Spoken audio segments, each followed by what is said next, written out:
नमस्कार किसान साथियों। तो अभी जो गेहूँ वैरायटी देख रहे हैं ये है ड्यूरम वैरायटी, जिसे कठिया या मालवी वैरायटी भी कहते हैं। और इस गेहूँ वैरायटी का नाम है पूसा तेजस 8759। किसान साथियों, ये गेहूँ सबसे ज़्यादा उत्पादन देने के लिए काफ़ी चर्चित है। इसकी बालियाँ भले ही छोटी है, इसकी बालियों पे मत जाना आप। इसका जो उत्पादन आता है वो हमेशा रिकॉर्ड तोड़ आता है। कोई सा भी साल हो, कोई सा भी वर्ष हो, कितनी भी ख़राब स्थिति हो, कितनी भी भयंकर गर्मी गिरे, कितनी भी हवा चले, ये गेहूँ टस से मस नहीं होता। और उत्पादन देने में इसके आगे सारे गेहूँ वैरायटी फेल है। किसान साथियों, बात करें गेहूं की अवस्था की, तो ये 125 से 130 दिन के बीच में पक के तैयार होने वाला गेहूं वैरायटी है।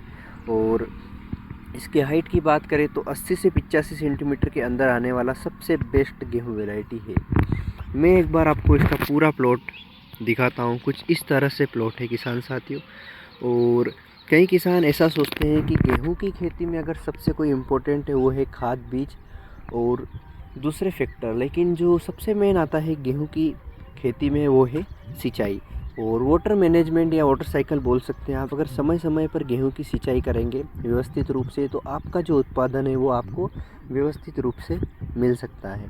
तो किसान साथियों, आज इस गेहूं के बारे में अपन पूरा डिटेल से कवर करेंगे। कैसी क्या वैरायटी है, कौन कौन से रोग प्रतिरोधक क्षमता से बच सकता है, और कैसे कैसे हमने इसमें सिंचाई करी थी, कब कब खाद दिया था, और फंगीसाइड का स्प्रे अपन ने किया कि नहीं। तो किसान साथियों, सबसे पहले बात करते हैं इसकी जड़ों से। तो टिलरिंग्स हम देखेंगे सबसे पहले। ये इसकी जड़ें हैं और टिलर्स भी इसके बहुत शानदार होते हैं किसान साथियों। टिलर्स के साथ हर टिलर पे इसमें बालियाँ ही बालियाँ आपको देखने को मिलेगी। ये कुछ सारी बालियाँ किसान साथियों इसी रूप से होती है। और इसके जो बाल होते हैं बालियों के ऊपर, वो काफ़ी लंबे होते हैं। तो वहीं से भी अगर आप दूर से भी अगर इस खेत के प्लॉट को देखेंगे तो आपको समझ में आ जाएगा कि ये तेजस गेहूं का ही प्लॉट है। और इसकी बात करें किसान साथियों, अपन ने पलेवा करके बुआई करी थी और सूखे में भी बुआई कर सकते थे, लेकिन ये थोड़ी ज़मीन अपनी थोड़ी भुरभुरी टाइप है, तो यहाँ पर सूखे की बुआई नहीं होती, यहाँ पर पलेवा करके बुआई करनी पड़ती है। और पलेवा करके बुआई करने के बाद हमने 20 से 22 दिन बाद इसमें पहला यूरिया, मतलब 20 से 25 किलो प्रति बीघा का यूरिया देकर इसमें पहली सिंचाई करी थी। फिर बात करें किसान साथियों दूसरी सिंचाई की, तो दूसरी सिंचाई में हमने फिर से 20 किलो प्रति बीघा यूरिया का प्रयोग किया था। और जब हमने दूसरी सिंचाई करी थी, जब ये गेहूँ 46 दिन की अवस्था में था। किसान साथियों, बात आती है तीसरी सिंचाई की, तो तीसरी सिंचाई फ्लैग लीफ जब निकल चुके थे तब हमने इसकी तीसरी सिंचाई करी थी। और फिर हमने चौथी सिंचाई के समय थोड़ी सी इसमें इल्ली देखने को मिली थी, लेकिन ज़्यादा कुछ इल्ली नहीं थी, बस इक्का दुक्का इल्ली दिखी थी। और उसके लिए हमने कोई स्प्रे नहीं किया इसमें, ना ही फंगीसाइड और ना ही इल्ली का। और फिर किसान साथियों, चौथी सिंचाई में इसकी सारी बालियाँ पूर्ण रूप से निकल चुकी थी। और किसान साथियों, ये जो गेहूँ है थोड़ा लेट प्रोसेस वाला गेहूँ है, मतलब लंबा ड्यूरेशन वाला गेहूँ है। तो कहीं ना कहीं इसको 6 सिंचाई भी दे देंगे तो कोई दिक्कत नहीं है। तो अपन ने इसमें 5वीं सिंचाई दी थी जब इसकी सारी बालियाँ टोटल निकल चुकी थी और दाने भरने का काम शुरू हो चुका था। और फिलहाल की स्थिति में अभी इसकी छठी सिंचाई चल रही है। और छठी सिंचाई में इसके जो 70% दाने वो भर चुके हैं, 30% लगभग खाली है। तो इस सिंचाई में इसके जो सारे दाने हैं वो पूर्ण रूप से भर जाएंगे। और इस वाली सिंचाई के साथ साथ ये तेजस गेहूं में छठी सिंचाई 5वीं सिंचाई मेन होती है, क्योंकि दाने भरते वक्त अगर आप सिंचाई कर देंगे तो कहीं ना कहीं आपका उत्पादन बढ़ चढ़ कर आपको मिल जाएगा। बाकी बात करें किसान साथियों, तो ये अभी 100 दिन की अवस्था में है। तो 100 दिन की अवस्था में गेहूँ आप देख सकते हैं कुछ इस रूप से। फ़िलहाल तो इस गेहूँ का 5 सिंचाई में भी अपन काम कर सकते थे, अगर 5वीं सिंचाई, छठी सिंचाई या 5वीं सिंचाई खींच कर देते, लेकिन अपन पास पानी था तो फ़िलहाल की स्थिति में अपन ने इसमें एक सिंचाई और लगाना ज़रूरी समझा। किसान साथियों, इस सिंचाई के बाद ये गेहूँ पूर्ण रूप से भूरे रंग के हो जाएंगे और पकने का इनको जो अवधि होगी वो 8-10 दिन बाद इसका काम चालू हो जाएगा। 10 से 12 दिन बाद किसान साथियों इसमें दाने सूखने का कार्य शुरू हो जाएगा। और कहीं ना कहीं आज से 25 या 28 दिन बाद इसको हार्वेस्टिंग कर लिया जाएगा। बाकी गेहूं कैसा क्या लगा आप कमेंट में ज़रूर बताएं। बाकी एक और बार इसकी बालियां मैं आपसे दिखा देता हूं। दूसरे गेहूं से इसकी जो बाली वो थोड़ी छोटी होती है। कई ऐसे गेहूं होते हैं जिनकी बालियां 5 इंच तक की रहती है और मोटाई भी काफ़ी ज़्यादा रहती है, लेकिन इस गेहूँ की जो खासियत है वह यही खासियत है, क्योंकि इस गेहूं में जो बाली होती है वो छोटी होती है, लेकिन इसके जो दाने का वज़न होता है वो 1000 दानों का 70 से 75 ग्राम रहता है, जबकि दूसरे गेहूँ 50-55 ग्राम तक ही रहते हैं। मतलब 1000 दानों पे 20 ग्राम का फ़र्क इस गेहूँ पे पड़ जाता है। तो कहीं न कहीं सभी गेहूँ में सबसे ज़्यादा अगर कोई भारी दाने वाला गेहूँ है तो वो है सिर्फ 87 59 पूसा तेजस गेहूँ, और इसकी टक्कर में अभी तक कोई गेहूँ नहीं था। पिछले साल हमन ने लगाया था उषा मंगल गेहूँ, लेकिन उसकी जो हाइट है वो काफ़ी 90 से 95 सेंटीमीटर तक बढ़ जाती है, और वो इतनी ज़्यादा हाइट लेने के कारण फिर कहीं ना कहीं जब हवाएं चलती है तो अपने को दिक्कत दे देता है। तो उसी के चलते अपने को कहीं ना कहीं दिक्कत देखने को मिलती है। तो किसान साथियों, ये है बीज। अब मैं प्लॉट बीच में आ चुका हूँ और गेहूँ को कुछ इस तरह से स्थिति में नीचे से आपको दिखाता हूँ। सारी बालियाँ एक समान है और इस गेहूं में अभी तक कोई दिक्कतियाँ देखने को नहीं मिली है। पिछले वर्ष जब काफ़ी कोहरा गिरा था उसी के चलते इस गेहूं में इल्ली का अटैक हुआ था, और जिन जिन लोगों ने स्प्रे नहीं किया था उसमें मैं भी था, स्प्रे नहीं किया था हमने, तो कहीं ना कहीं 1 कुंटल प्रति बीघा का नुकसान देखने को मिला था इल्ली द्वारा। लेकिन इस वर्ष ऐसी कोई दिक्कत अपने को देखने को नहीं मिली है। तो कहीं ना कहीं ये चीज़ें भी मायने काफ़ी रखती है किसान साथियों। अगर आपको इल्ली दिखे तो ज़रूर स्प्रे करें। पहले क्या होता था, सिर्फ सोयाबीन में ही इल्ली का अटैक देखने को मिलता था, लेकिन पिछले 2 सालों से गेहूं में भी इल्ली का अटैक हमको देखने को मिल रहा है। तो कहीं ना कहीं ये चीज़ें भी अपने को अफेक्ट कर जाती है उत्पादन लेने के लिए। हर किसान अपनी पूरी कोशिश करता है कि कहीं ना कहीं उसको सही उत्पादन मिल जाए गेहूं में, लेकिन कोई ना कोई चीज़ ऐसी होती है जो हमें हमारा उत्पादन लेने से रोक लेती है। फिर भी हम हमारी पूरी कोशिश करते हैं ताकि हमें मुनाफा थोड़ा सा मिल जाए और खेती बाड़ी में थोड़ा सा सुधारगत या नई सिस्टमेटिक खेती कर सकें। बाकी किसान साथियों, इसमें किसी भी तरह का या कोई भी तरह की दवाई फंगीसाइड इल्ली का स्प्रे अपन ने नहीं किया है। स्प्रे सिर्फ एक ही किया था जो कि खरपतवार नाशक के लिए किया था। जो गुली डंडा और दूसरे खरपतवार होते हैं उनके लिए 240 का स्प्रे किया था गेहूं में। बाकी किसी तरह का फंगीसाइड या इल्ली या दूसरी दवाई का अपन ने स्प्रे नहीं किया है। और इसका जो तना होता है काफ़ी मोटा होता है किसान साथियों, तो उसी के चलते कहीं ना कहीं ये कितनी भी हवा चले ये गेहूं आड़ा नहीं गिरता। और जब इसके दाने भराने लगते हैं और सूख जाते हैं, दाने सूखने के और कटने के 10-15 दिन पहले अगर हवा चल जाती है तो इसके जो बालियों में हो जाता है भार, और भार के चलते अगर ज़्यादा हवा चलती है तो गेहूँ थोड़ा सा आड़ा गिर सकता है। लेकिन अगर उसके पहले कोई हवा चले तो इसमें कोई दिक्कत अपने को देखने को नहीं मिलेगी।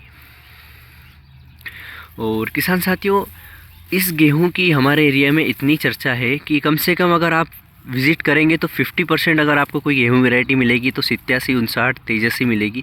इसके अलावा कोई दूसरा गेहूं लगाना पसंद ही नहीं करता, और लगाते भी वही हैं जिनके पास पानी की कमी होती है। वो लोकवन, पूर्णा या दूसरे गेहूं पे प्रेफर करते हैं। लेकिन अगर जिनके पास फुल पानी है, बिल्कुल पानी की कोई शॉर्टेज नहीं है, तो वो उनकी सारे रकबे में यही गेहूं वैरायटी लगाएंगे। या तो 88-30 लगाएंगे या 88-59 लगाएंगे। 88-25, 88-23, 88-87, ये काफ़ी वैरायटी है किसान साथियों लंबी में, लेकिन ये सबसे ज़्यादा चर्चित है क्योंकि इसकी जो हाइट है वो व्यवस्थित है, आड़े नहीं गिरते। तो कहीं ना कहीं कितनी भी सिंचाई करो, कितनी भी हवा चले, तो गेहूँ आड़ा नहीं गिरता और हमें कोई दिक्कत नहीं आती। तो फिलहाल इसकी 100 दिन में 6ठी सिंचाई चल रही है किसान साथियों। ये सिंचाई हमें 4 से 5 दिन या 8 दिन पहले कर देनी थी, पर थोड़ा सा हम चूक चुके थे क्योंकि अपना जो सिंचाई का कार्य चल रहा था वो लहसुन में चल रहा था, और लहसुन में सिंचाई करते वक्त अपने पास समय नहीं था। तो कहीं ना कहीं अब जब समय मिला है तो इस गेहूं में अपन ने सिंचाई शुरू कर दी है। फ़िलहाल तो ये गेहूं कुछ कुछ भूरा पड़ने लगा है, तो कहीं ना कहीं 6-7 दिन पहले अगर हम इसमें सिंचाई कर देते तो हमारे लिए काफ़ी फ़ायदे की बात हो जाती। लेकिन अब भी ठीक है, ये गेहूं लेट वैरायटी है। बाकी अगर किसान साथियों आपके पास कोई और गेहूं वैरायटी है और वो गेहूं भूरा पड़ने लगा है तो आप उसकी सिंचाई नहीं करें। नहीं तो जो गेहूं का कलर होता है वो डाउन हो जाता है भूरे पड़ने के बाद सिंचाई करते हैं, तो जो दानों का कलर होता है वो ख़राब हो जाता है, भूरा-भूरापन आ जाता है। तो ये चीज़ें हमें कहीं कहीं नुकसान दे सकती है। फिर आप मंडी में ले जाएंगे तो उसका जो कलर होगा उसी के हिसाब से आपको भाव मिलेगा। लेकिन तेजस जो गेहूं है हम सोसाइटी में डालते हैं या मंडी में भी डालते हैं तो कोई दिक्कत नहीं। इसका जो उत्पादन है बढ़ चढ़ कर आता है, तो ये दोनों तरफ बराबर का हो ही जाता है। बाकी उत्पादन के मामले में किसान साथियों, ना ही मेरे एरिया में और ना ही किसी दूसरे एरिया में इसके अलावा कोई गेहूँ है जो इतना अच्छा उत्पादन दे सकता है।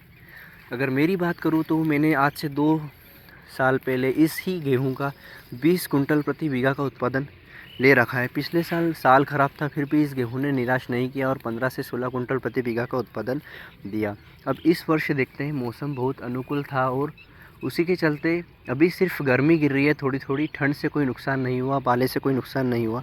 तो अब देखते हैं कैसा क्या उत्पादन ये गेहूँ अपने को निकाल कर देता है।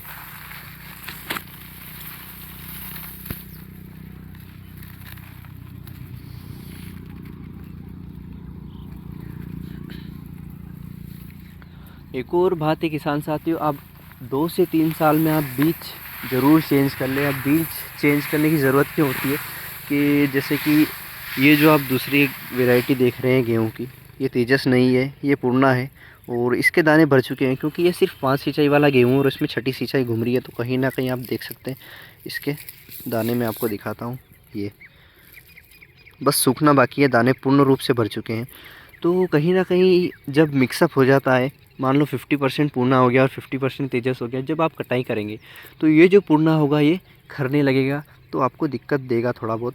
और बीज चेंज करना इसलिए भी ज़रूरी होता है कि कहीं ना कहीं अगर आप अच्छा गेहूँ आप लगाना चाहते हैं तो ये चीज़ें, ये जो दूसरा गेहूँ होगा आपको थोड़ा सा परेशान करेगा हार्वेस्टिंग के वक्त, बुआई के वक्त, या अगली बार आप जब बुआई करेंगे तो इसमें 50-50 बीज हो जाएगा। तो आपका जो प्लॉट होगा वो पूरा बिगड़ जाएगा, देखने में भी अच्छा नहीं लगेगा और कटने में भी। तो हर 2 या 3 सालों में आप बीज चेंज कर सकते हैं। बाकी ज़्यादा तो अगर बीज मिस्टेक होती है तो वो होती है हार्वेस्टर में। जब हार्वेस्टर से अपन गेहूँ कटवाते हैं तो कहीं ना कहीं हार्वेस्टर के अंदर 10 से 15 किलो गेहूँ कहीं ना कहीं रह जाता है और हम जब कटवा के हमारे घर लाते हैं तो दूसरा वाला बीज भी मिक्स होकर अंदर आ ही जाता है। तो हर 2-3 साल में अगर आप बीज चेंज करते रहेंगे तो आपका जो प्लॉट है वो भी व्यवस्थित रहेगा और बीज भी। बाकी बीज चेंज होने से भी काफ़ी फ़ायदा होता है किसान साथी। अगर आपकी काली मिट्टी है और आपके दूसरे एरिया में भूरी मिट्टी है तो आप बीज चेंज करके भी देख सकते हैं। भूरी मिट्टी का अगर गेहूँ आप काली मिट्टी में लगाएंगे तो काफ़ी आपको ग्रोथ अलग ही देखने को मिलेगी और उत्पादन भी बढ़ चढ़ कर मिलेगा। बाकी गेहूँ का अगर सबसे सही कलर आता है तो वो काली मिट्टी में आता है, आप चेक करके देख लेना। काली मिट्टी और मोहरम वाली मिट्टी में सबसे ज़्यादा गेहूं का कलर आता है, खासकर पूर्णा लोकोन, और इन दोनों गेहूं का तो कलर काफ़ी शानदार आता है। और उसी के चलते मंडियों में भी पूर्णा लोकोन ही राज करते हैं, जिनका भाव 3500-3700 रुपये तक मंडी में विक्रय हो जाता है। पिछले साल 3300 तक हुआ था, इस बार मुझे लगता है 3500 तक लोकोन और पूर्णा लगेंगी, क्योंकि पिछले वर्ष लोकोन पूर्णा का जो उत्पादन था काफ़ी डाउन हो चुका था और डाउन होने के चलते इस वर्ष लोगों ने, मतलब किसानों ने सिर्फ तेजस गेहूं की बुआई करी है अधिकतम। बाकी नई वैरायटी HI 1650, GW 513, सिजेंटा 26, 8830 और DBW 377 जैसी वैरायटी भी लगाई है, लेकिन वो वैरायटी काफ़ी कम रकबे में है क्योंकि उनका जो बीज है वो काफ़ी महंगा पड़ा किसान साथियों को। बाकी सबसे ज़्यादा अगर हमारे इधर रकबा है वो है सिर्फ तेजस गेहूँ का, चारों तरफ सिर्फ तेजस गेहूँ ही आपको देखने को मिलेगा। और किसान साथियों, एक और इसकी जो प्रसिद्धि है उसके जो बोल्ड दाने और बड़े दाने, इसके जो बड़े बड़े दाने होते हैं उसी के चलते ये इसका वेट भी बहुत आता है। और कहीं ना कहीं अगर एक ट्राली उस गेहूं की ले जाते हैं और एक ट्राली इस गेहूं की ले जाएंगे तो कहीं ना कहीं 2 से 4 कुंटल गेहूं का फ़र्क पड़ जाएगा। तो कहीं ना कहीं किसान साथी सब इस पे ही प्रीफर करते हैं, तेजस पे, ताकि अच्छा उत्पादन मिले और वज़न भी अधिक हो। बाकी किसान साथियों, गेहूं कैसा क्या लगा पूरा प्लॉट आपको मैंने एक और बार विज़िट करा दिया था, कमेंट में ज़रूर बताएं।